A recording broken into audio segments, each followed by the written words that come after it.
Happy New Year! I am going to be making some New Year's crackers. They're just like a Christmas cracker. This one's a lot smaller than I usually make for Christmas, but you can add candy in it. You can add some confetti in a bag inside it.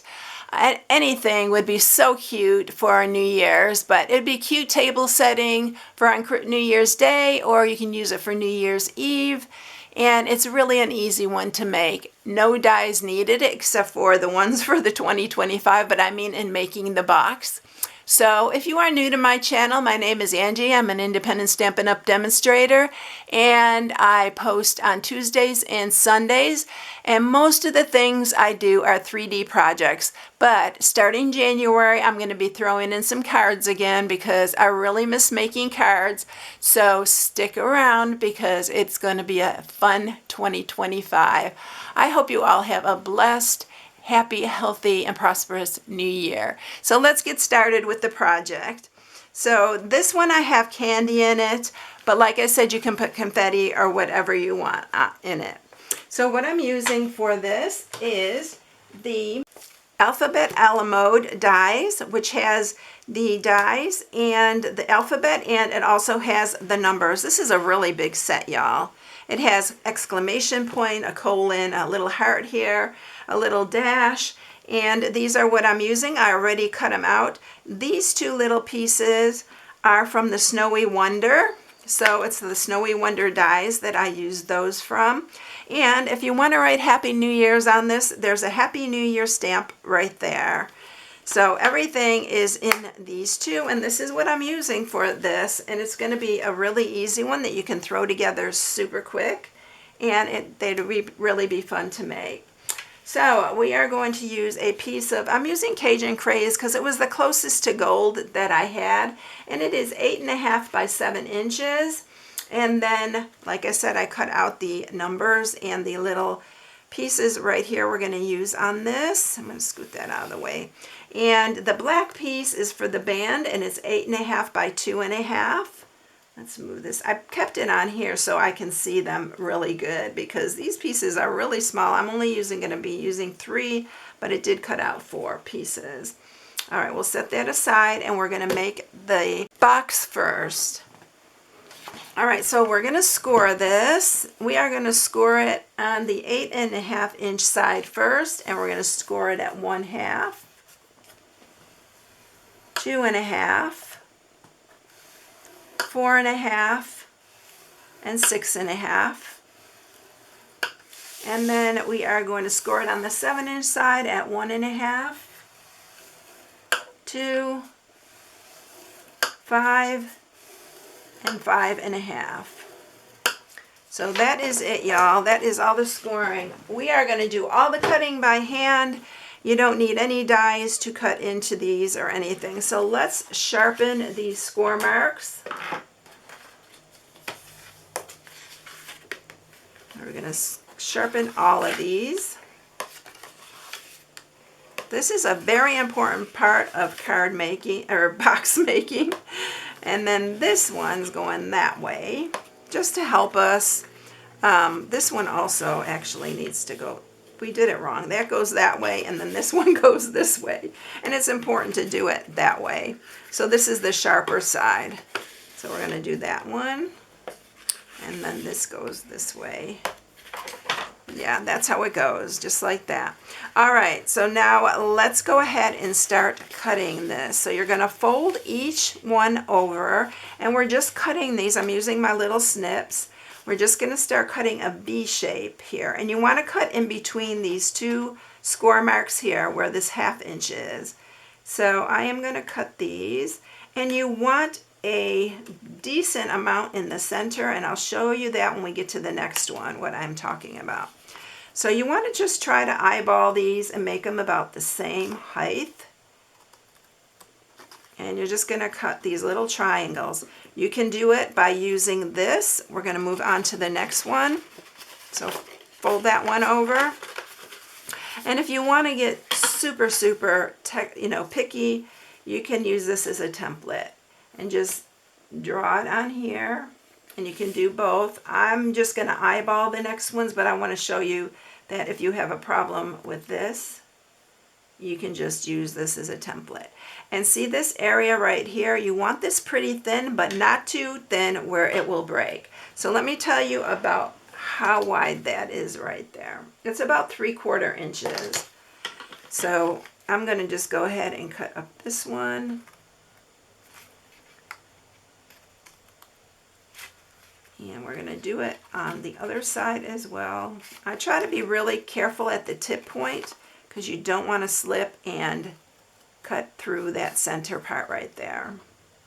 So just be careful with this part, but it's really easy, y'all. All right, and then we're going to open that, fold this last one, and we're going to do the same thing. Again, you have to be careful about this center part here.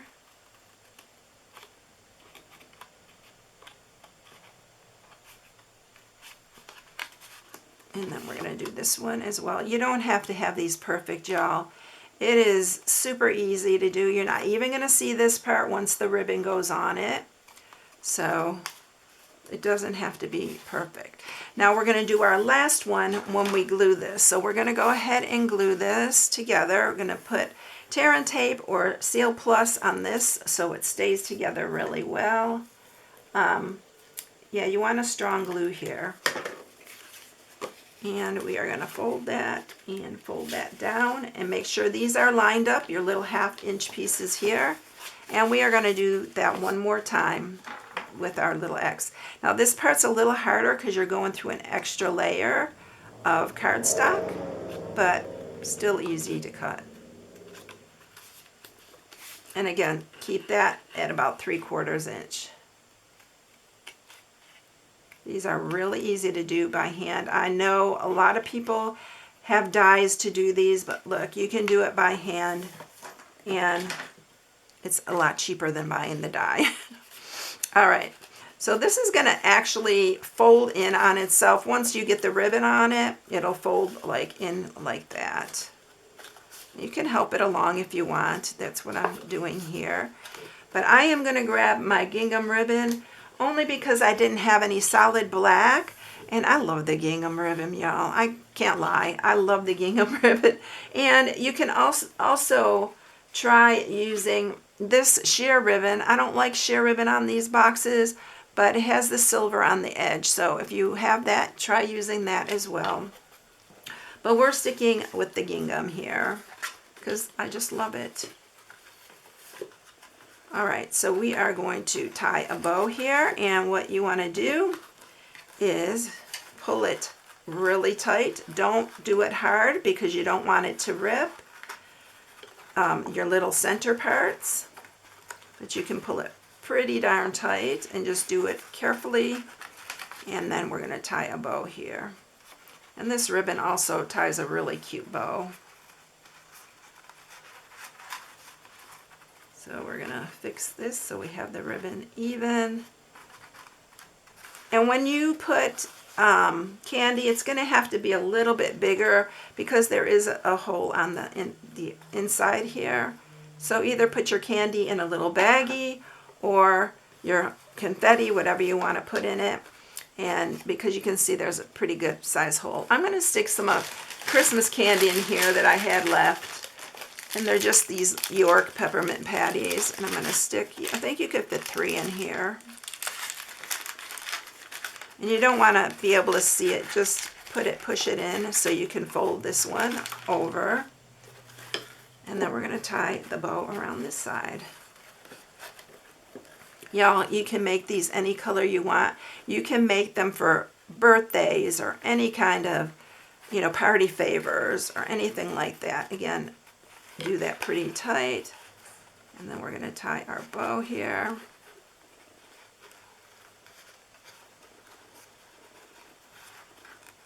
And I know some of you are asking for some kind of a party favor for New Year's, and so here you go. This one's an easy one. All right, so look how cute. And then you can, if that sinks in some, just push it up. Now we're going to put our little black strip on here. I wanted it close to gold and black. So we are going to score this black piece, and we are going to score it at 1/2, 2.5, 4.5, and 6.5. And we're going to sharpen these score marks.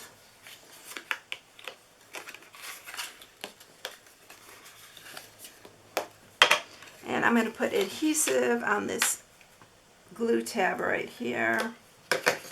I just do it beforehand, it just makes it easy. And then down the sides of this. And then the end here. And I'm going to start at the back of this and center it on your box here. Bring it all the way around and seal it. Make sure it's even on the back here. Just seal it like that. Bring it back around to the front, and we're going to add our 2025. Can you believe, y'all? 2025. Oh my gosh. When I was younger, I was thinking, oh, when I was a kid, it'd be like, can you imagine the year 2000? And now we're on 2025, y'all. It's crazy how time flies. All right, who feels that way? Or is it just me? I don't know. I always say, where have the years gone? Because my grandkids are all growing already. Two of them have their own little families, and my grandson, who is the baby, just turned 17. His birthday's the day after mine. He was my birthday gift. Oh my goodness. So I am not doing these straight. I am doing the 2, 0, and 5 up a little bit, and the 2 2s even. And then we'll do the 5. I just can't believe it's going to be 2025. What is everybody doing for New Year's? Do y'all go out? Do you stay home? We stay home, y'all. The going out days for us are over. We don't like to drive on New Year's Eve, any of that anymore. But I remember when we would always do something. Sometimes we get together with my sisters, but they all live close. We all live close to each other now. All right, so we're going to put these little doodads. They look kind of like fireworks to me, but I thought that they just added a little bit of something it needed. So we are putting those on. Again, I need my take your pick tool for these little ones. But there we go. We don't need the extra one. So there you go. Look how fast and easy they are. Aren't they fun? Here's the other one. And I love the gingham ribbon on it. I don't know. Y'all can use just plain black ribbon if you like with the gingham. You know me. I'm in love with it. All right, everyone. I hope you all have a blessed, happy New Year. I'm sure I'm going to see you before then. Tuesday, I'll have a video out this week. And here's my December host code. If you need any supplies, you can shop on my blog at StampingWithAmore.com. Have a blessed one, everyone. Thank you so much for watching. I'll catch you in the next one. See you later, everyone. Bye.